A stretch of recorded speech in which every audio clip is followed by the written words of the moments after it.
avocat nanga Yesu yoleyo nelakanga ofana pembeni ya papa okata makambo nanga. Et Dieu vous bénisse. Nous étions en train d'expliquer, nous sommes dans notre thème, les listes de la vallée. Et je suis parti du chiffre 12 pour expliquer les listes de la vallée. J'ai fait une récapitulation pour que nous avancions. J'ai expliqué les 12 fils de Jacob. Je les ai reliés aux 12 apôtres. J'ai expliqué la muraille de Jérusalem qui était composée de 12 pierres. J'ai expliqué les 12 pains de proposition. Et je crois que le dimanche avant, j'étais en train d'expliquer lorsque Jésus s'en allait pour sauver la fille de Jairus. Je vous avais dit que la fille de Jairus avait 12 ans. La femme qui avait la perte de sang avait aussi 12 ans. Ça, j'ai expliqué ça. Que Dieu vous bénisse. J'ai expliqué que le chiffre 12 représente l'autel. Parce que je vous ai dit que sans l'autel, Dieu ne peut pas exaucer la prière. Donc, c'est sur base de l'autel que Dieu exauce une prière. Tant que l'autel n'existe pas, Dieu ne peut pas exaucer la prière. Voilà pourquoi la Bible dit qu'il y a eu un moment où il n'y avait pas le culte de Dieu sur la terre. Alors Dieu va décider au travers d'Abraham de commencer le culte. Dieu va se choisir Abraham. Je vous informe que Abraham était un païen. Dieu l'a choisi. Dieu va commencer une nouvelle marche avec Abraham. Je voudrais que vous reteniez que, en fait, Dieu n'a pas donné une nouvelle terre à Abraham. Canaan n'était pas une chose nouvelle pour Abraham. En fait, si vous observez bien la course d'Abraham, vous verrez qu'Abraham, quand Dieu l'a choisi, il a pris dans le territoire de Chaldée, en Ur. Ce territoire-là était dans le pays de Canaan. Dieu va donc faire la marche avec Abraham. Abraham va aller, il donne naissance à Isaac. Isaac donne naissance à Jacob. Jacob donne naissance aux 12. Les 12 vont aller en Égypte. Lorsqu'ils arrivent en Égypte, Dieu leur dit, je vais vous faire sortir pour vous donner la terre que j'ai promis à vos pères.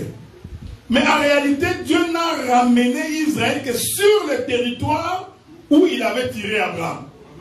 Donc, les enfants d'Israël, pour eux, c'était une nouvelle terre, mais pour Abraham, ce n'était pas une nouvelle terre. Donc, Dieu a fait des enfants d'Abraham une marche du début. Il fait le tour, il rentre au point de départ. C'est pour dire que le salut, nous venons de l'éternité, nous descendons dans les temps, mais nous devons rentrer dans l'éternité. Est-ce que vous me suivez? C'est très important ce que j'ai dit. Donc Dieu va choisir Abraham pour commencer la marche.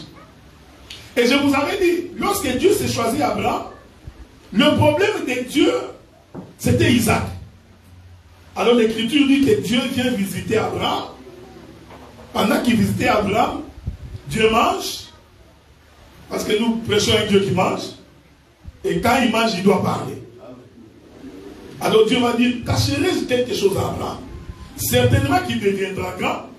Alors Dieu va dire à Abraham, en fait, je suis descendu parce que je voulais aller voir ce qui s'est passé dans les pays de Sodome et Gomorrhe. Mais remarquez, Dieu n'est pas arrivé à Sodome et Gomorrhe.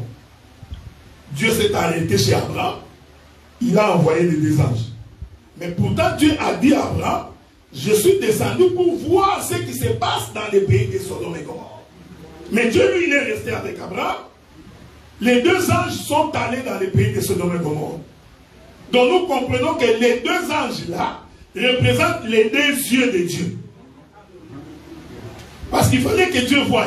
Mais Dieu voit au travers de ces deux yeux. Les deux yeux ici, ce sont les deux anges qui sont allés constater ce qui s'est passé dans le pays de Sodome et Gomorrhe. Que la paix de Dieu soit avec vous. Amen. Et l'Écriture dit, lorsque les deux anges sont partis, étonnamment, l'autre les attendait devant la porte de la ville. On a comme l'impression que l'autre a pressenti que certaines personnes viendraient me visiter. Et la Bible dit que ce jour-là, Lot n'est pas resté dans sa maison. Lot est allé à la porte de la ville et il a vu les deux hommes en train de venir. Pendant ce temps, Abraham intercédait. Que Dieu vous bénisse. Réveillez maman Stella, je sais que tu as beaucoup chanté, dansé hier. C'est normal que tu sois fatigué. Regardez. Lorsque Abraham intercédait, je vous informe qu'Abraham n'a pas intercédé pour Sodome et Gomorrhe. Parce qu'Abraham ne connaissait personne à Sodome et Gomorrhe. Le problème d'Abraham, c'était Lot. Parce que Lot était la parenté d'Abraham. Il avait le même sac qu'Abraham. Donc toute l'intercession d'Abraham, quand il disait à Dieu, si tu trouves 100 personnes, est-ce que tu... Dieu dit non, si je trouve 10, 100, je ne tuerai pas. Est-ce que vous comprenez ça? Toute cette intercession-là ne concernait pas le pays de Sodome et Gomorrhe. Cette intercession concernait Lot et sa famille. Tirons une exhortation, parce que je vous avais dit que le corbeau, quand il quitte l'arche, il descend sur la terre, mais il doit remonter. Hein? Nous sommes au temps de Noé. Quand Noé lâchait le corbeau descendait et il revenait. Il descendait et il revenait. Le corbeau ici, c'est les serviteurs. Il ne faut pas croire toujours le corbeau que tu vois au Congo, il mange les cadavres, et toi tu vois les corbeaux. Dès que tu fais un saut, tu vois le corbeau. Certainement que ça m'a dit, non, ce n'est pas un démon. Tout corbeau n'est pas démon dans la Bible. C'est pour dire que quand nous prêchons, nous allons et nous allons revenir. Qu'est-ce que je voudrais dire? Bien aimé, quand Abraham intercédait, Abraham ici, c'était l'image de Jésus. Il intercède parce qu'il y a une écriture qui dit, sachez que vous avez auprès du Père un intercesseur, Jésus-Christ est le juste. Donc Abraham qui est en train d'intercéder ici, il est l'image de Christ, mais qui n'intercède pas pour tout le monde.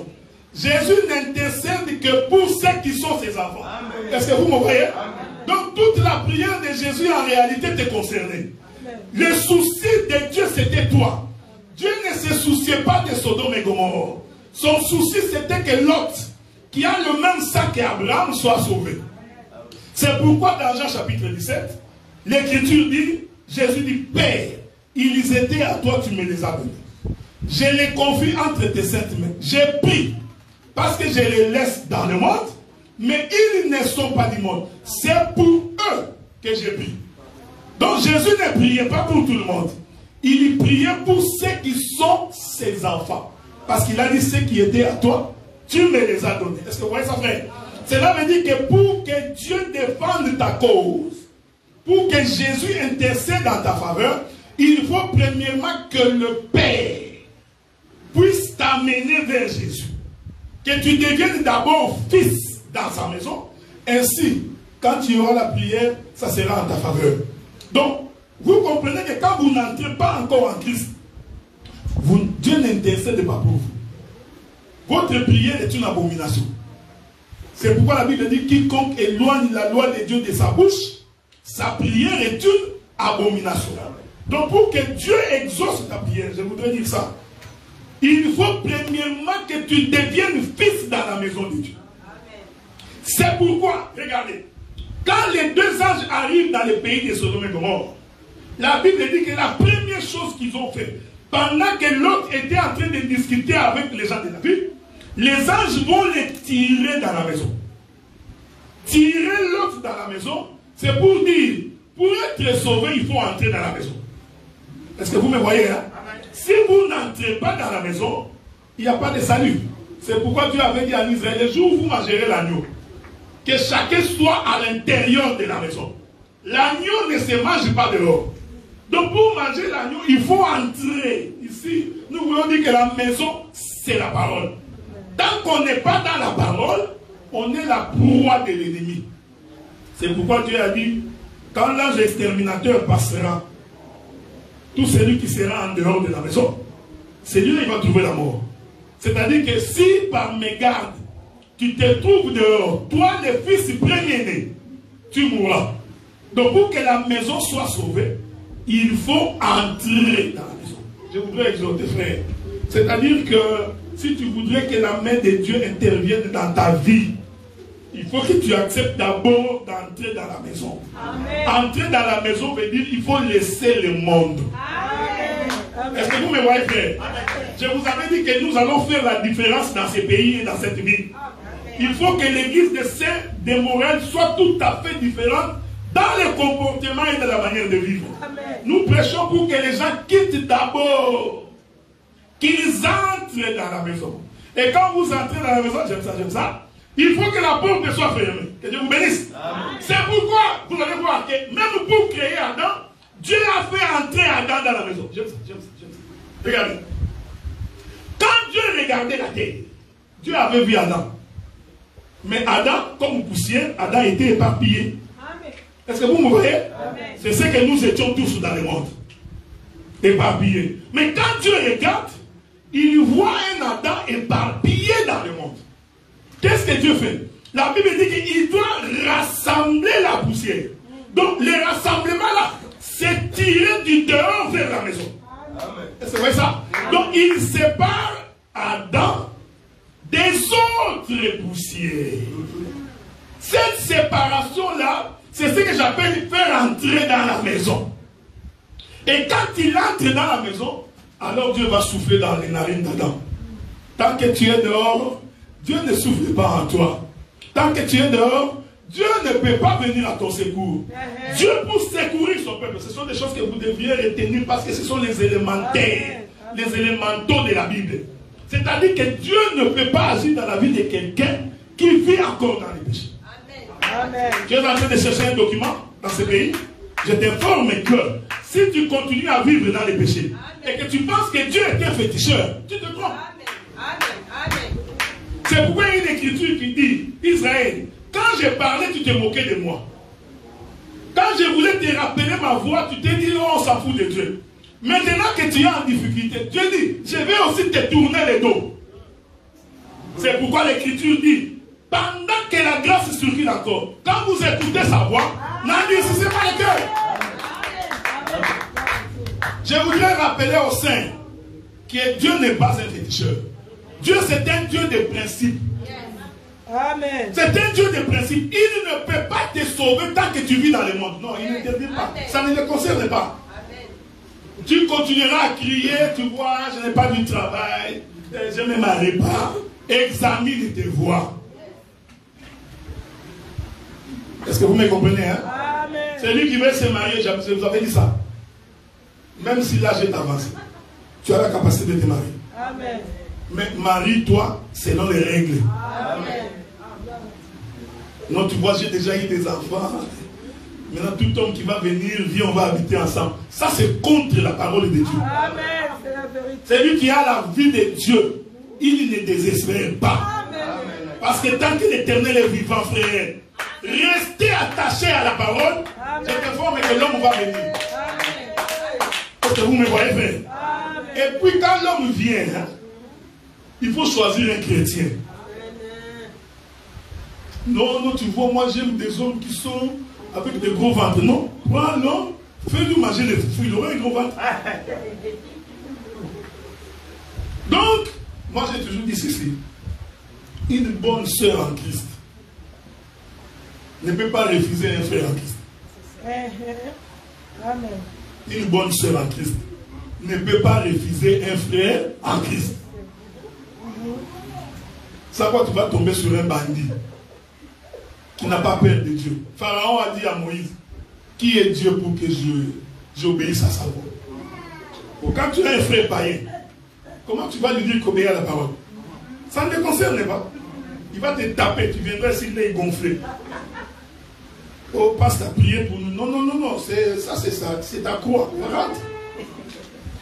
Oh non, je voudrais divorcer. Non, tu divorces pas parce qu'on t'a tapé. Non, c'est toi qui as choisi ça.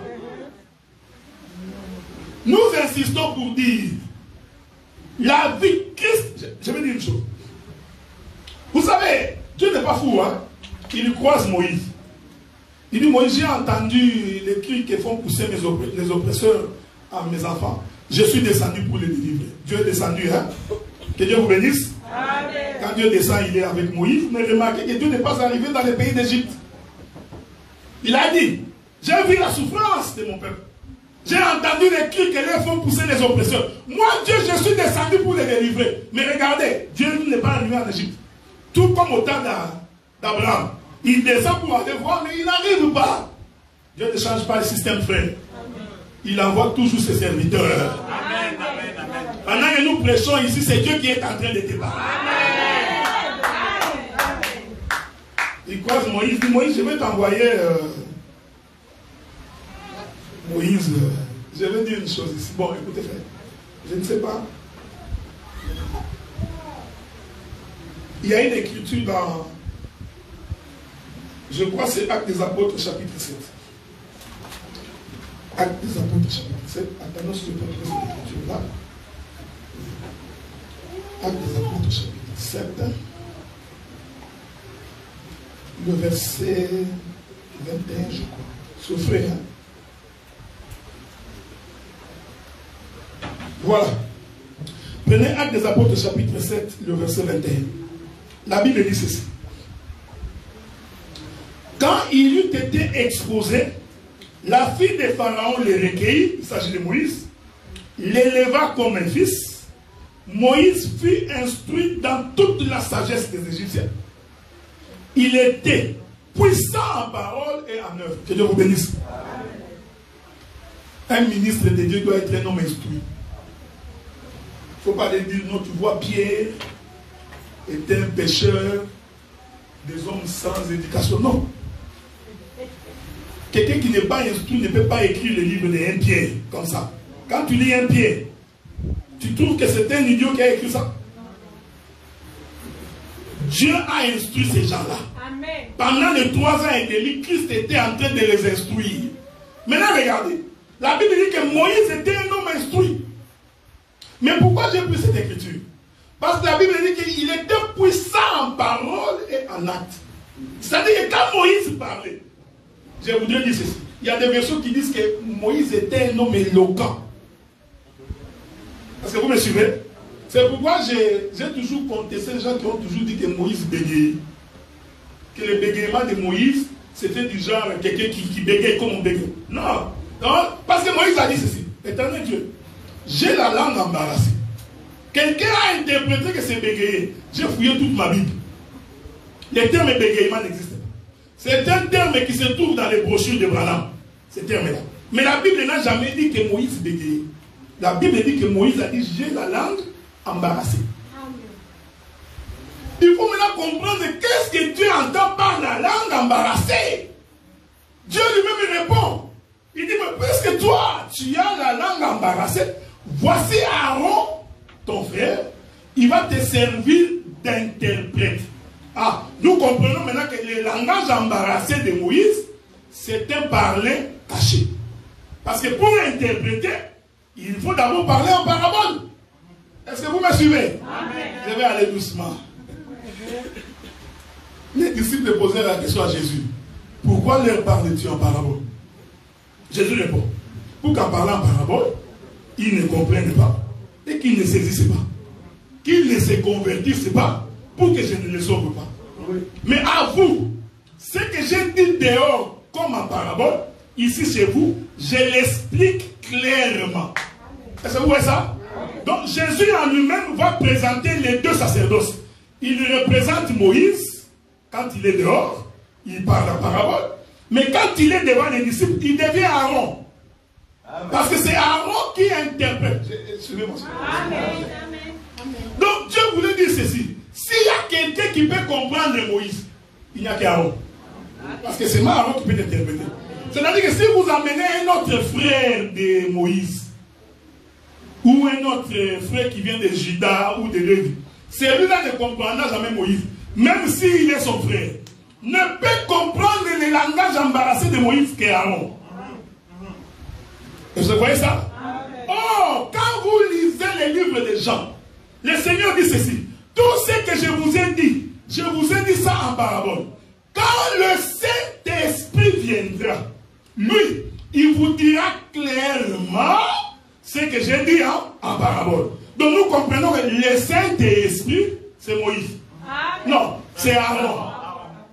Donc, le langage embarrassé de Moïse ne veut pas dire que Moïse bégayait, qu'il avait des difficultés pour prononcer les noms. Non! Le langage embarrassé de Moïse voulait dire, Dieu, quand je me présenterai devant ces peuples, ils ne comprendront rien. Pourquoi? Parce que moi, je représente les sacerdoces de la loi. Or, dans les sacerdoces de la loi, le peuple ne peut pas comprendre et il ne peut pas être sauvé. Dieu dit maintenant, regardez, comme il ne peut pas comprendre, je vais te donner celui qui peut te comprendre. Vous voyez, frère? Donc, quand Moïse disait B, lui, Aaron comprenait que B veut dire Z. Mais les gens qui écoutaient, ils écoutaient Moïse parler. Est-ce que vous me suivez là?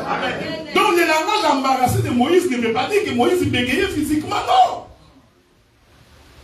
Pour preuve, Moïse était capable de s'asseoir, juger le peuple du matin jusqu'au soir.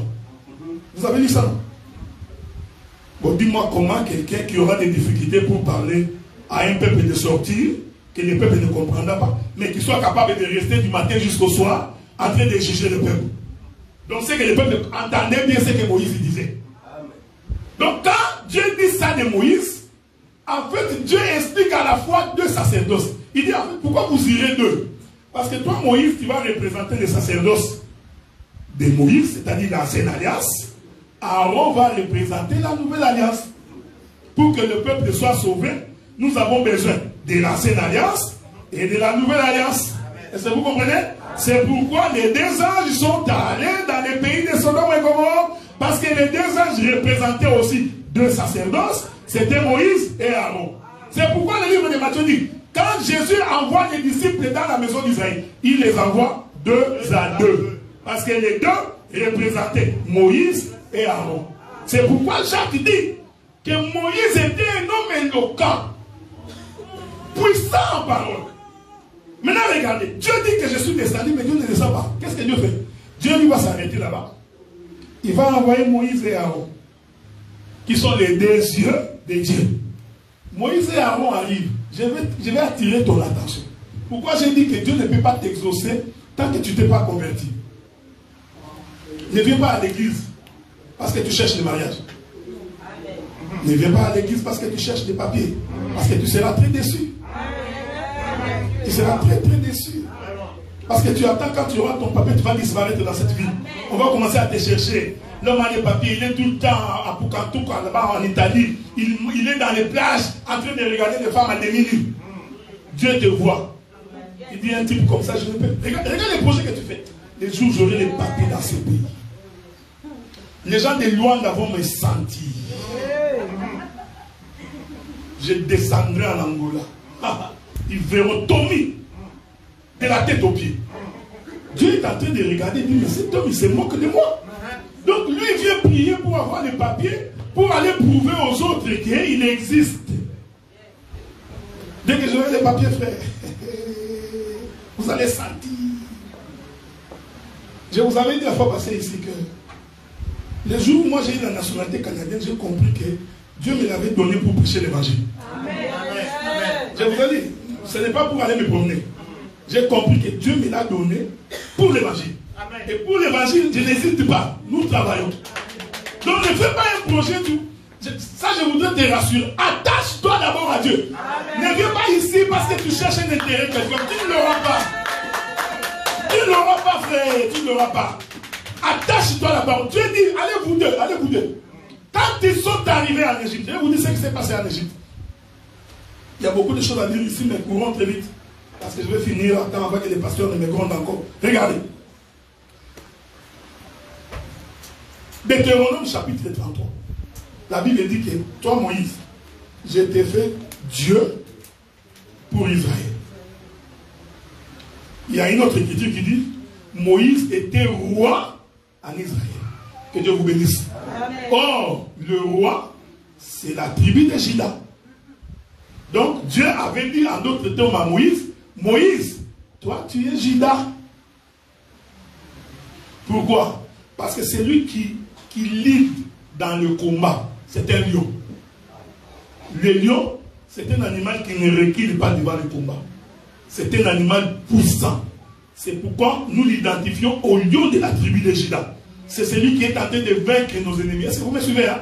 Parce que je vais descendre bientôt pour expliquer la vallée pour aujourd'hui. Donc Moïse, quand il est allé en Égypte, il est allé comme un lion, comme quelqu'un qui vient libérer le peuple. C'est pourquoi David avait dit, lorsque un lion prenait la brebis dans sa gueule, moi, David aussi est de la tribu de Juda. David aussi est un lion. Je poursuivrai, j'ouvrais la bouche, j'ai arraché la brebis. Mais quelque chose va se passer dans la bouche de la brebis. C'est ce que je voudrais expliquer. Qu'est-ce que David faisait dans la bouche du lion? Parce que aller faire sortir Israël en Égypte, c'est ouvrir la bouche du lion pour faire sortir son peuple. Est-ce que vous me soyez? Amen. Donc, Israël, c'était toute une brebis dans la bouche du lion. Le lion ici, c'est Pharaon, qui a retenu captif dans sa bouche. Je voudrais dire à quelqu'un, même si tu es retenu dans la bouche du diable, quand l'Éternel ordonne que tu sois libéré, tu sortiras. Sois en paix, que les sorciers fassent des réunions, qu'ils citent ton nom. Ce n'est pas grave. Tant que tu es de Dieu, souviens-toi que l'Éternel ouvrira la bouche du lion et tu sortiras. Est-ce que vous comprenez ça? Regardez maintenant. Il dit, bon, puisque toi tu es un lion, c'est-à-dire tu es de la tribu de Juda, mais tu ne peux pas partir comme ça. Il te faut Aaron. Ici, je viens de changer de couleur de l'écriture. Il dit, tu vas prendre Aaron, vous irez vous deux. Or, Aaron est de la tribu de Lévi. Donc, quand il partait en Égypte, il y a eu le chiffre 4. Parce que Juda, c'est le quatrième fils de Jacob. Il y a eu le chiffre 3. Parce que Lévi, c'est le troisième fils de Jacob. Hein? Souvenez-vous que je vous avais dit qu'on va étudier tous les fils. Hein? Je réponds. Juda, c'est le quatrième fils de Jacob. Tous les rois doivent descendre de Juda.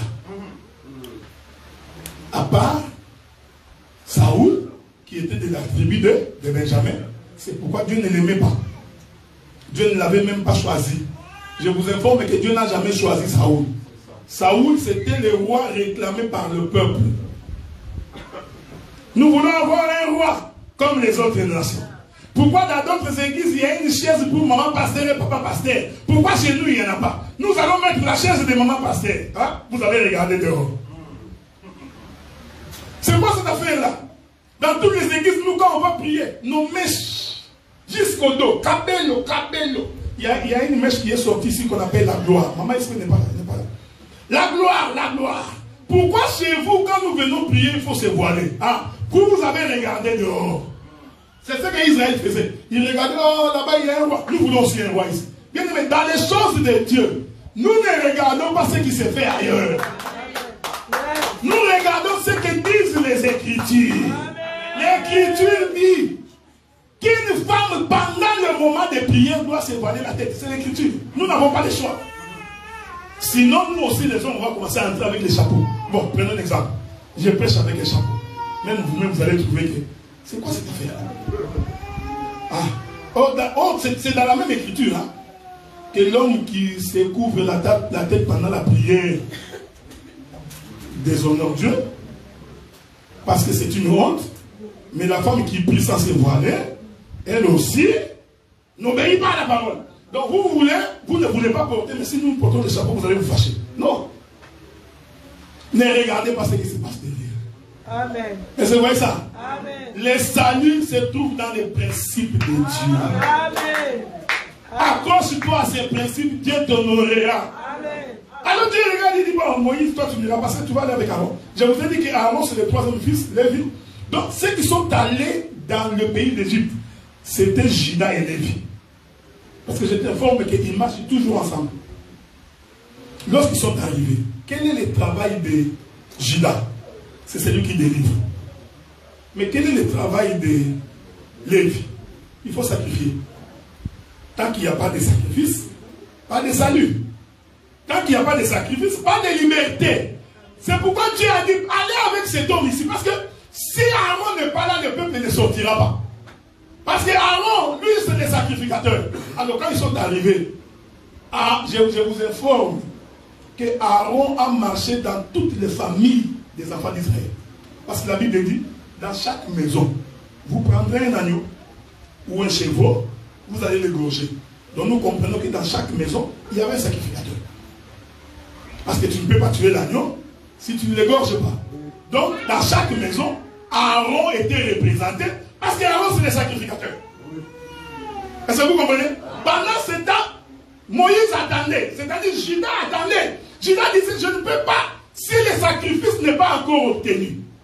Bien-aimé dans le Seigneur, Dieu ne peut pas combattre tes ennemis tant que tu n'es pas encore sauvé. Tant que tu vis encore dans le monde, Dieu ne combat pas tes ennemis. Pour que Dieu combatte tes ennemis, il faut que tu sois du côté de Dieu. Bon, pour être du côté de Dieu, il faut que tu t'identifies à l'œuvre de la croix.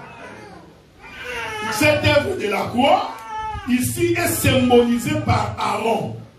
Qu'est-ce que je voudrais dire? Sans le sacrifice de la croix, tu n'as pas de liberté. Sans le sacrifice de la croix, tu ne peux pas sortir. Une fois que l'agneau a été sacrifié, le sang a été mis à la porte. Maintenant, Moïse peut passer devant comme le lion. Il passe devant comme le roi. Il commence maintenant à diriger le peuple. C'est pourquoi l'Écriture dit, c'est là que je vais marcher doucement pour atterrir. C'est pourquoi l'Écriture dit, lorsque Abraham croisa Melchisedec, à qui Abraham donna la dîme de tout. Est-ce que vous me suivez? C'est Melchisedec-là, c'est ce que Hébreu dit, était roi de Salem. Nous comprenons que c'était Moïse, c'était Judas, sacrificateur du Dieu très haut. Donc, lui-même, Melchisedec, était à la fois le chiffre 4 et le chiffre 3. Est-ce que vous me suivez? Donc, il était roi. Or, le roi, c'est Judas, c'est le chiffre 4. Il était sacrificateur. Or, le sacrificateur, c'est le chiffre 3, c'est Aaron. Donc, dans Abraham, dans Melchisedec, nous avons ces deux choses. Nous avons et Judas et Lévi.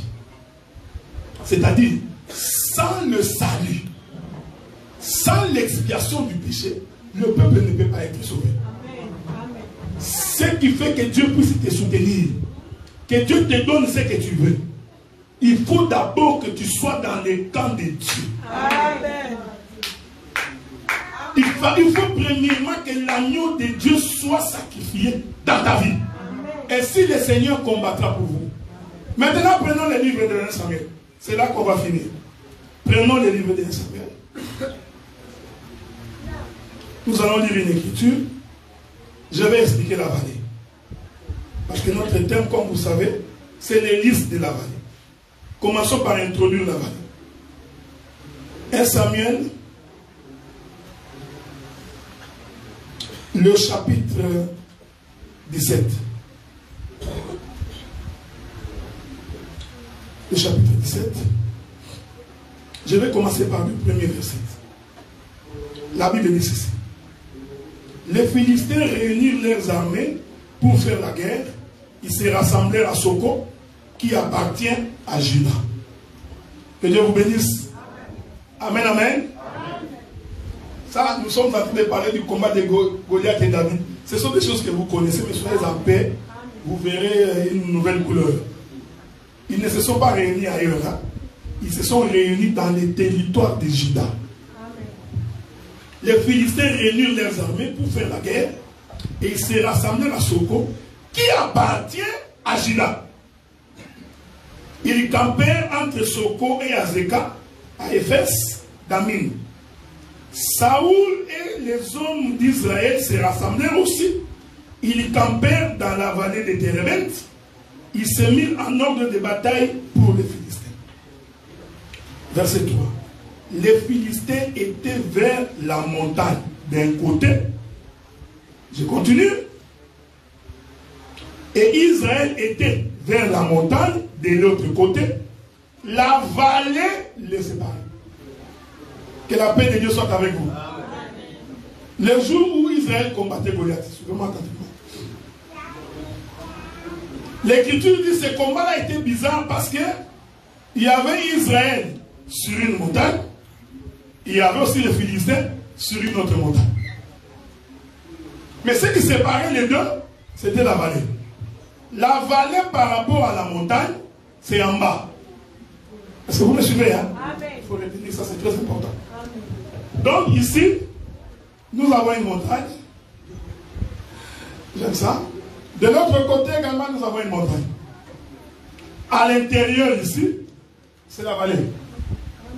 Donc, la Bible dit qu'Israël était sur une montagne, les Philistins sur une autre montagne. Suivez-moi bien parce que je vais naviguer un peu ici. Ici en bas, c'était la vallée. C'est la vallée qui séparait les deux montagnes. Donc, quand l'Écriture parle de la vallée veut dire en bas. Par rapport à la montagne est en haut, la vallée est en bas. Est-ce que vous me suivez? L'Éternel habite les sommets de la montagne. C'est en haut. Quand on dit la vallée, c'est en bas. Donc vous comprenez que quand l'Écriture dit que Jésus a quitté le ciel, qu'il est venu sur la terre, qu'est-ce qu'il a fait? Il a quitté la montagne, il est descendu dans la vallée. Jésus venir sur la terre, c'est quitter la montagne et venir dans la vallée. C'est pourquoi Christ, Psaume dit, même lorsque je marcherai dans la vallée de l'ombre de la mort, je ne craindrai rien parce que l'Éternel est avec moi. Celui qui marche dans la vallée de l'ombre de la mort, c'est Christ. Il a quitté le sommet de la montagne, il est descendu. Amen. Amen. Le ciel est son trône, la terre est son marchepied. La vallée, c'est là où Dieu vient marcher. Est-ce que vous me suivez, hein? C'est pourquoi Philippiens chapitre 2 dit, lui qui était égal avec Dieu n'a pas considéré comme une proie à arracher d'être égal avec Dieu. Il s'est dépouillé. Vous me suivez?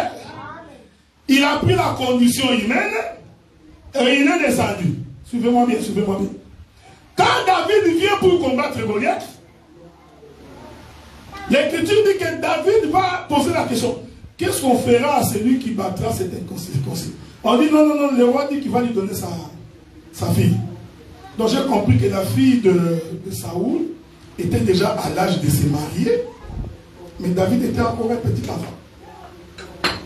Donc la fille de Saoul était plus âgée que David. Mais David voulait cette femme-là. Je ne te demande pas d'aller épouser une femme qui est plus âgée que toi. C'est pas ce que j'ai dit. Il faut faire attention, hein? Attention.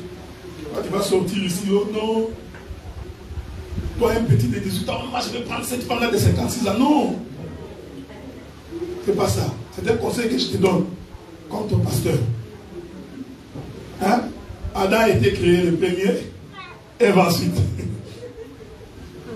Mais ici, dans ce combat, ici, la femme était plus âgée de sagesse. Donc, on lui dit, le roi dit qu'il va lui donner sa fille. Ok, David dit, bon, les nouvelles courent juste dans la maison du roi. Le roi fait appeler à David. David, viens, viens, viens, viens. J'aime ça. Ici, vous allez comprendre, celui qui appelle David ici, c'est le roi. C'est-à-dire, c'est le père. Parce que Saoul, c'était le père de Jonathan. Jonathan, c'était l'ami de David. Donc, par rapport à Saoul, David, c'était son enfant. Est-ce que vous me suivez? Donc, le père, Saoul, appelle l'enfant. L'enfant ici, c'est David. Il arrive, il dit au petit, tu vas le combattre. Bon, prenez mes vêtements royaux. C'est ce que la Bible dit. On a pris les armures du roi. On fit porter David. Je veux que tu me suives attentivement. Mais c'est lui qui a donné les armures à David. Il avait bien vu que David est petit.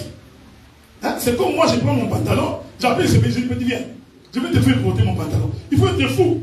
Vous savez, mes frères, mais ton pantalon ne peut pas convenir. Donc, cet homme-là devait savoir que David, par rapport à sa petite taille, il était tout jeune. Il ne peut pas porter les armures du roi. Est-ce que vous me suivez, hein? J'aime ces choses. Étonnamment, David aussi a porté. Oh, quand David porte les vêtements du roi, les armures du roi, automatiquement David devient le roi. C'est-à-dire David prend la position du père. Amen. Est-ce que vous comprenez? Après avoir mis, après il dit, non, puisque je vais au combat, je ne peux pas partir comme le père. Donc je ne peux pas avec ces vêtements ici descendre. Amen.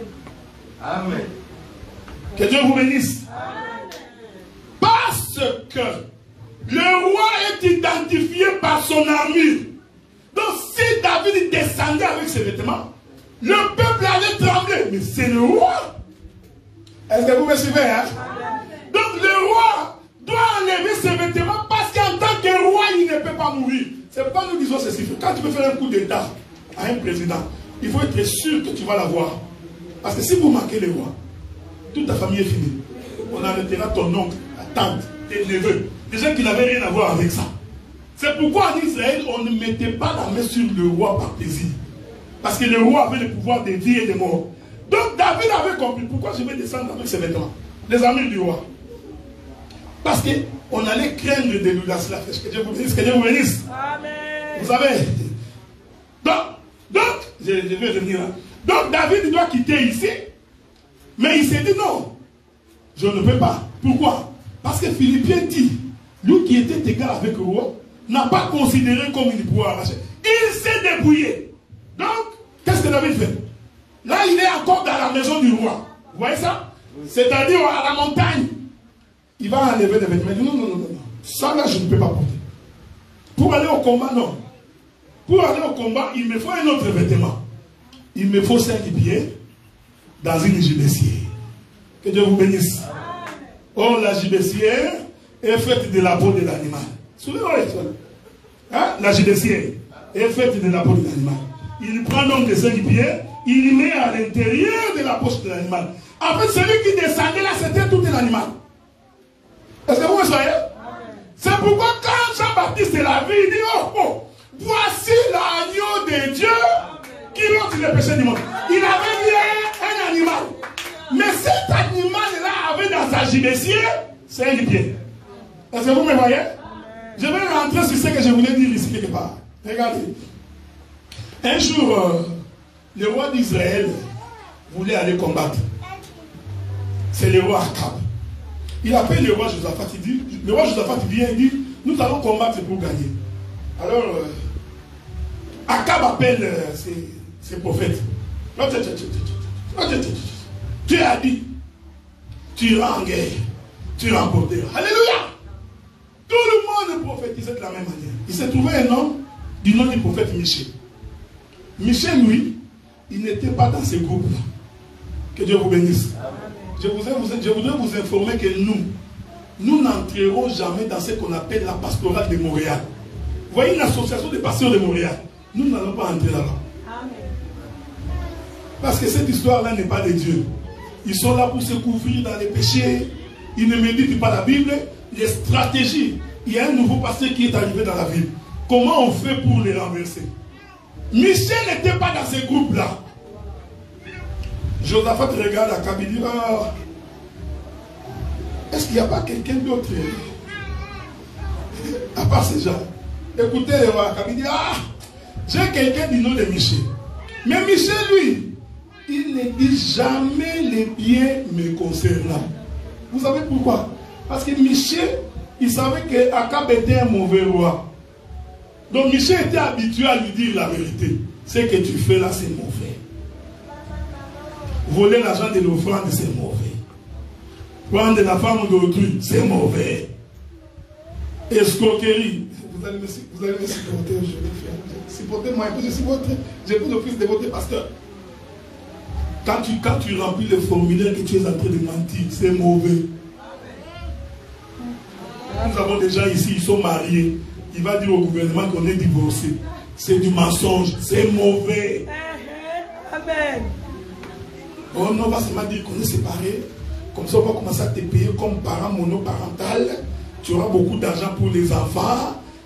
Tu es une menteuse. Tu es un menteur. Je t'informe, quand tu dis ça, tu viens de t'ouvrir toi-même la porte de divorce. Amen. Cet homme-là va te quitter. C'est la vérité. Il te quittera. Amen. Parce que ce que tu es en train de faire, tu viens d'ouvrir le ciel. Les démons vont entrer. Amen. Il y a des hommes comme ça. Dès que l'ex-social toque à la porte, l'homme sort par la derrière. Ah, il fouille. Là, vous prenez les habits de l'homme, vous mettez sous les lits. Parce qu'on vient contrôler la maison. C'est mauvais. Amen. C'est la vérité. Amen. Ah, lui, il ne dit pas les biens me concernant. J'aime ça. Pierre a dit, jugez en vous-même. Faudrait-il faire plaisir aux hommes ou faire plaisir à Dieu? Si nous faisons plaisir aux hommes, nous ne sommes pas serviteurs. Amen. Le vrai serviteur, c'est de vous dire la vérité. Amen. Il ne faut jamais mentir. Amen. Si Dieu t'agrée, il te donnera la suprématie sur tes ennemis. Amen. Soyez-en sûrs, il te donnera là où personne n'a échoué. Tout le monde a échoué. Amen. Ah oui, Michel, allez chercher Michel. On alla chercher Michel. Donc les représentants légaux de tous les prophètes du mal a envoyé l'évangéliste. Ça c'est moi qui dis. Hein? Parce que généralement les pasteurs pensent que l'évangéliste c'est des petits. C'est des petits ministres. C'est pourquoi tu vois un évangéliste, après 2 mois, il devient apôtre. Il pense qu'il est en train de monter les grades. Oh, ce jour ici c'est bishop. Il devient bishop. Après il devient archibishop. Mais toi, on t'a connu évangéliste. Tu es devenu apôtre, commandant. Appelez-moi apôtre. Il prend Michel. Il dit, Michel, viens, on va partir. Pendant les chemins, écoutez ce que cet homme dit à Michel. Il dit, Michel, nous tous là-bas, nous avons dit que le roi va remporter la victoire. Quand nous allons arriver là-bas, tu vas répéter la même chose. Ne répète jamais ce que les hommes te disent de répéter. Il faut répéter ce que dit l'Écriture. Amen. Amen. Ils arrivent devant le roi. L'exhortation avait fait un peu d'effet. Le roi pose la question. Michel, est-ce que nous allons remporter la guerre? Michel dit, oh, vive le roi. Tu iras en guerre, tu remporteras. Le roi connaissait Michel. Il dit, Michel, moi je te connais. Ça, ce n'est pas toi. Michel, est-ce que nous allons... Michel regarde, il dit, ah, j'ai vu Israël sur une montagne dispersée. Que Dieu vous bénisse. Amen. Oh, quand le peuple est dispersé, c'est que le roi est mort. Ah, Akab a compris que, c'est-à-dire, c'est Michel ici, il prophétise ma mort, que Dieu soit loué. Parce que la mort d'Akab, c'était la mort de Jésus. J'aime ça, j'aime ça. Il faut oublier qu'Akab, c'est le mari de Jézabel. Hein? Laissez ça un peu à côté. Je vais dire autre chose. Écoutez ce que l'Écriture dit. Il dit, prenez-moi Michel, mettez en prison, je vais faire en guerre, je vais revenir. Ah, j'aime ça. Mais regardez ce qu'Akab a fait. Akab, c'était le roi d'Israël, frère. Akab, au lieu de partir en guerre avec les vêtements royaux, la Bible dit qu'Akab s'est déguisant. Il enleva les vêtements royaux, il va porter les vêtements d'un soldat ordinaire. Est-ce que vous me suivez? David devait aller combattre Goliath. Il dit non, je ne peux pas aller avec les vêtements du roi. Je vais donc l'enlever et prendre la gibecière avec 5 cailloux. C'est ce qu'Akab fait. Il enlève les vêtements. Maintenant, quand il descend, bien dans les seigneurs, cet Akab-là qui est en train de descendre, c'était tout un agneau. Parce que le roi, personne ne peut mettre la main sur le roi. Jésus pose la question, qui cherchez-vous? Jésus-Christ de Nazareth. Il dit c'est moi. Ils reculèrent, ils tombèrent. Parce que c'était le roi en toute sa puissance. Amen. Tu ne peux pas l'arrêter. Il dit, je prêchais ici chaque jour. Qui d'entre vous m'a arrêté? Même Judas l'Iscariote croyait qu'on n'allait pas arrêter Jésus. Quelqu'un qui ressuscite le mort. Comment tu vas l'arrêter? Mais il n'avait pas compris. Il avait enlevé l'armure du roi. Il dit, c'est moi. Prenez-moi. Oh, quand on le prend là, ce n'est plus le roi. C'est l'agneau. Est-ce que vous voyez ça? Akab descend dans les champs de combat. Écoutez, c'est ici la vallée. J'aime ça, j'aime ça. Parce que la vallée, c'est le lieu de la mort. Akab descend. Un soldat va le voir de loin. Je vous informe que le roi, le soldat qui a tiré, il n'avait pas identifié le roi. Il n'a pas identifié le roi. Parce qu'il allait avoir de la crainte pour tirer. Mais pour lui, comme le roi avait porté les habits des soldats ordinaires, donc le roi était devenu un homme ordinaire. Jésus s'est dépouillé de sa divinité pour devenir un homme ordinaire. Amen. Il prend la flèche, il lance. La flèche attrape le roi. Nous sommes en train d'expliquer que nous sommes dans la vallée. J'aime ces choses. Amen. C'est ici que le Seigneur doit venir mourir. Je vois ça, vois ça. Quand Akab attrape la flèche, Akab tombe. Écoutez ce que la Bible dit. On prit le cadavre d'Akab. On va l'attacher au char. Est-ce que vous me suivez? Amen. Oh, Élisée avait dit, Élie mon père, char d'Israël. Donc nous comprenons que les chars ici, c'est les serviteurs. C'est les ministres. On a pris le cadavre du roi, on attache au char. Aujourd'hui, les gens qui apportent les cadavres du roi, ce sont les prédicateurs. Donc le roi est attaché à nous. Maintenant, le char va entrer dans la ville. C'est ce que la Bible dit. Pendant que le char entre dans la ville, le sang d'Akab est en train de couler. Écoutez ce que dit l'Écriture. Dans le sang d'Akab, les prostituées viennent se voter. Est-ce que vous me suivez, hein? Les chiens viennent lécher. Donc les chiens sont venus boire le sang d'Akab. Les prostituées sont venues se baigner dans le sang d'Akab. C'est pourquoi l'Écriture dit un jour, une femme prostituée vient devant Jésus. Il regarde, il prend le parfum de valeur. Il répand sur le pied de Jésus. Les pharisiens disent, cet homme n'est pas prophète. Comment peut-il laisser une prostituée s'approcher de lui? Est-ce que vous me suivez? Jésus dit, ce que cette femme fait, vous ne le savez pas. Il parle de maman. Ah. Donc la femme avait vu le sang couler. Parce que selon l'Écriture, les prostituées doivent venir lécher le sang de Jésus. Oh, les prostituées, si c'est nous, nous étions sans Dieu. Nous n'avions pas droit de citer. La mort de Jésus a permis à ce que nous puissions boire le sang et être sauvés. Est-ce que vous me suivez, frère? Je n'ai pas pris Akab dans toute sa vie. J'ai coupé Akab. Une pierre dans l'autel. Est-ce que vous voyez ça? Donc, quand Akab meurt, c'est ça ce que David va faire. Qu'est-ce que David fait? Il descend à la vallée. Regardez. Quand David descend à la vallée, j'ai aimé ce que Goliath avait dit. Goliath avait dit ceci. Aujourd'hui, il n'y aura pas de combat corps à corps. Pas du genre de Bangala. Parce que les Bangala, quand ils se battent, machette. Comme le Kounouna. Bah! Ah, déjà! Allez en Ngaba, vous verrez le Kounouna. Tu vas fouiller. J'ai grandi en Ngaba, mais quand je suis rentré, j'ai seulement entendu. Je suis rentré chez moi. Je dis, ça devient sérieux.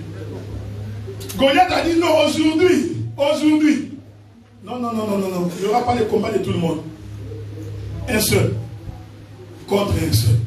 Il est merveilleux. Ce n'est pas toi qui combats. Amen. Goliath a interdit que tu puisses combattre. Goliath a dit non. C'est trop de désordre. Parce que si tout le monde combat, chacun va dire que si nous avons gagné, c'est à cause de moi. Oh, Dieu ne veut pas que quelqu'un puisse s'approprier sa gloire. Oh non, tu vois, cette église ici est devenue ce qu'elle est devenue à cause de moi.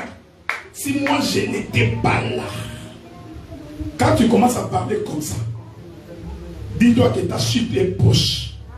Tu vas tomber bientôt parce que ça va énerver Dieu. Amen. Goliath avait prophétisé, il dit non, aujourd'hui, une seule personne. On cria dans les cieux. On cria dans les cieux. On cria dans les cieux. Qui est capable d'ouvrir le livre et d'en rompre les sceaux? Est-ce que vous me suivez? Qui est celui qui a la capacité de descendre? Qui? On regardait dans les cieux, personne. Sur la terre, personne. Sous la terre, personne. Mais qui est celui qui est capable de descendre pour aller combattre? Que la gloire soit rendue à Jésus. Parce qu'il est le seul qui a accepté de descendre pour que tu aies la vie. Voilà pourquoi j'ai toujours dit, ne prends pas Dieu à la légère. Il n'est pas ton ami.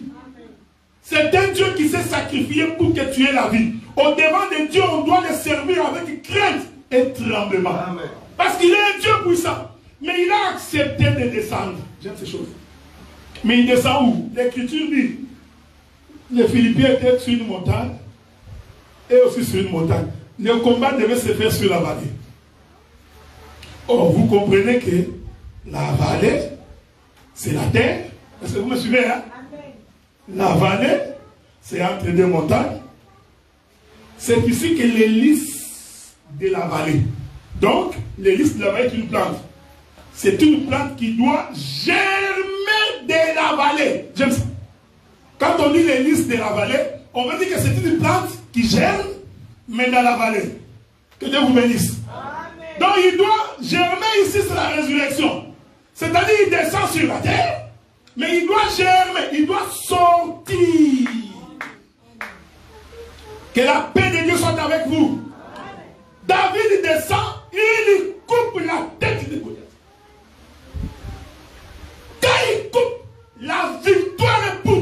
J'aime ça. Amen. Donc celui qui a combattu, c'est David. Ce n'est pas toi.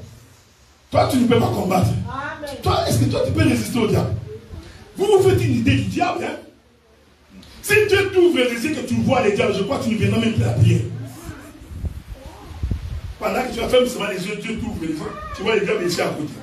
Je crois que les gens vont te voir sortir ici. Dieu t'épargne des choses vraies. Toi, tu ne peux pas combattre. Les diables, au nom de Jésus, je te combats. Ne crois pas que c'est toi qui es en train de combattre les diables. Tu te trompes. Si tu n'as pas Dieu, arrête de provoquer les diables. Quand il va te taper, tu vas regretter. Il coupe la tête. Écoutez. Tout le monde attendait. Est-ce que vous me suivez? Et de l'autre côté, et d'un côté et de l'autre, tout le monde attendait qu'est-ce qui va arriver sur la terre. Donc, en fait, vous allez remarquer, celui qui a entraîné Goliath dans la vallée, c'était David. Parce que c'est David en premier qui s'est mis en déplacement. Alors Goliath a regardé, yo, tu viens vers moi. Ça c'était David, vous comprenez, hein? Donc celui qui a commencé la marche, c'était David. Quand David descend, qu'est-ce qu'il fait? Spirituellement, il entraîne Goliath dans la vallée. Oh, il est merveilleux. Quand Christ descendait dans les séjours des morts, il a entraîné avec lui ta maladie, tes problèmes, tes difficultés, tes péchés. Il les a tous amenés vers la vallée. Il est merveilleux ce Dieu-là. Donc il entraîne toutes tes souffrances pour qu'ils viennent à sa rencontre. Les diables aussi viennent. Il pensait qu'il allait la voir dans la vallée. Pourquoi? Parce que la terre a été confiée au diable. Car Adam a péché, Dieu a dit, toute la terre est pour toi. Donc, en fait, le diable se croyait être dans son territoire. Il était sûr de pouvoir rencontrer. Mais il ne comprenait pas que c'est lui qui venait, c'était Dieu qui s'était déguisé. Parce que j'étais fort. Si le diable savait que c'était Dieu, il ne viendrait pas au combat. Voilà pourquoi le diable, Dieu sait, il a enlevé l'étiquette du roi, il a porté l'étiquette de l'agneau. Alors lui, le diable, il ne comprenait pas, il se disait, bon, c'est lui là, je peux l'avoir. Or, c'était Dieu dans toute sa puissance qui était dans un corps. Est-ce que vous remarquez ça? C'était Dieu dans toute sa puissance. Dès qu'il coupe la tête, écoutez ce que l'Écriture dit. Les enfants d'Israël se sont mis à la poursuite de tous les Philistins. Que Dieu vous bénisse. Maman Pierrette, ça va? Une fois que la tête de Goliath est coupée, qu'est-ce qui va arriver? On poursuit tous les Philistins. Donc je voudrais dire que quand Jésus nous a donné la victoire, nous poursuivons toutes les maladies. Ils vont fuir. La Bible dit qu'ils sont tous fuis. Est-ce que vous voyez ça? Donc ton problème ne peut pas résister parce que la tête du Goliath a déjà été coupée. Bon, je vais arrêter ici. Mais quand je reviendrai, parce que je reviendrai après 2 mois, c'est-à-dire que quand ils ont suivi les Philistins, tout Israël aussi est descendu dans la vallée. Hein? Donc, déjà, celui qui était descendu en premier nous a donné la victoire. Maintenant, eux aussi pouvaient descendre. Mais pour poursuivre les Philistins, ils doivent remonter. J'aime ça. Cette remontée ici, c'est l'enlèvement. C'est ça l'hélice de la vallée qui est en train de germer. Est-ce que vous me suivez? C'est pourquoi ils étaient entre 2 montagnes. Oh, les 2 montagnes ici, c'est 2 matins. Je vais lire l'écriture pour finir. Les 2 montagnes, ce sont 2 matins. Prenons le livre de Genèse. Prenons le livre de Genèse, je finis par là. Ensuite, on va prier. Je prends le livre de Genèse.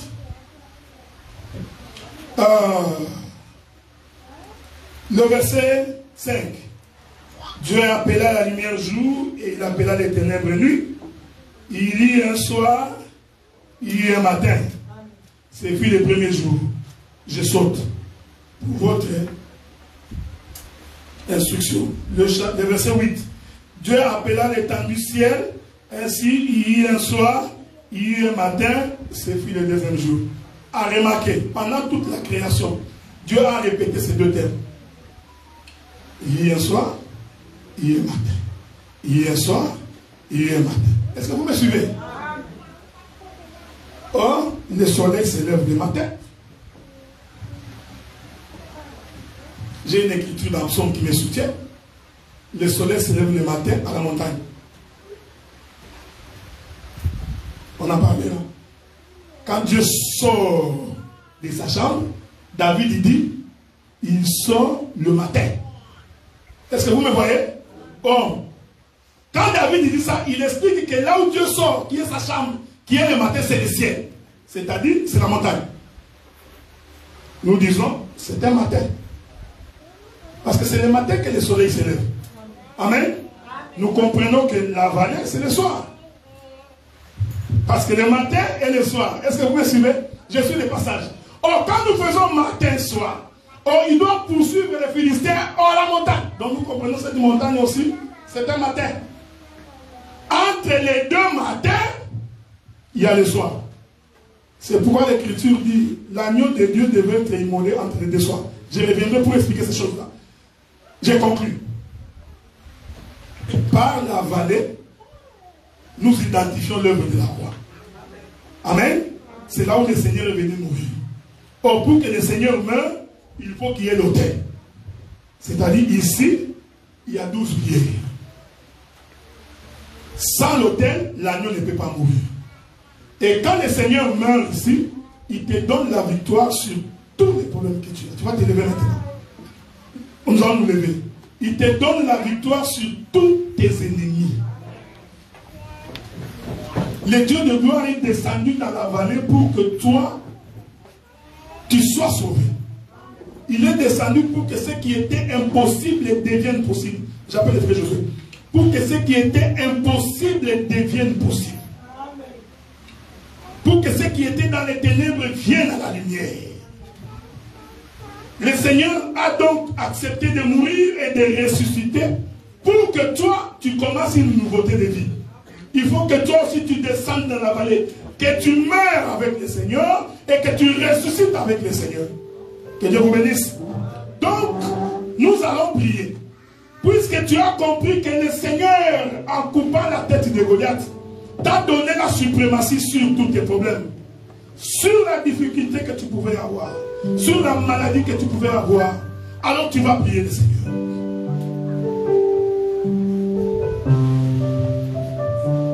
Tu prieras Dieu. Tu diras à l'Éternel que ce problème qui est attaché à moi, tu l'as vaincu sur la croix. Cette maladie qui ne peut pas me quitter, tu l'as vaincu à la croix. Tu as porté l'opprobre à cause de moi. Tu diras à l'Éternel, l'Écriture dit que c'est par tes meurtrissures que nous sommes. Que ce qui était impossible est devenu possible grâce à toi.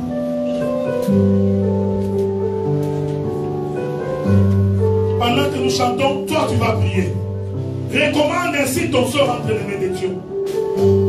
Dis à l'Éternel, jusqu'à quand? Jusqu'à quand?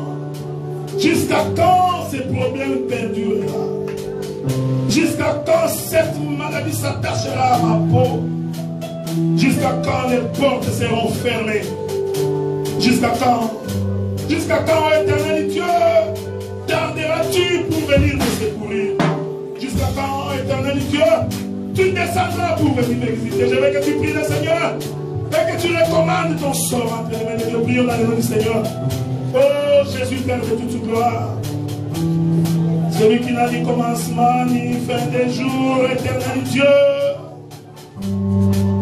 donne gloire à ton nom, Seigneur.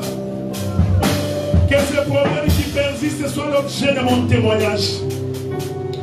Ce qui est attaché à moi soit l'objet de ton témoignage, Seigneur. Donne-moi l'occasion de parler, de dire que le Seigneur m'a secouru, que le Seigneur m'a visité, Seigneur de toute gloire. Quand l'ennemi se moque de moi, oh Éternel, ne vois-tu pas? Oh, de toute gloire, de toute puissance. Ils sont en train de dire que cette maladie m'amènera à la mort. Je voudrais, oh Éternel, de toute gloire, de toute puissance, que je témoigne ta gloire dans ma vie. Que je témoigne ma gloire dans ta vie, ta gloire, Seigneur. Qui est comme toi, le lion de la tribu de Juda, le véritable combattant de notre vie. Nous nous confions en toi, nous voulons que tu puisses nous soutenir, Jésus. Soutiens notre pas, soutiens notre vie, soutiens notre existence, ô éternel Dieu de toute gloire.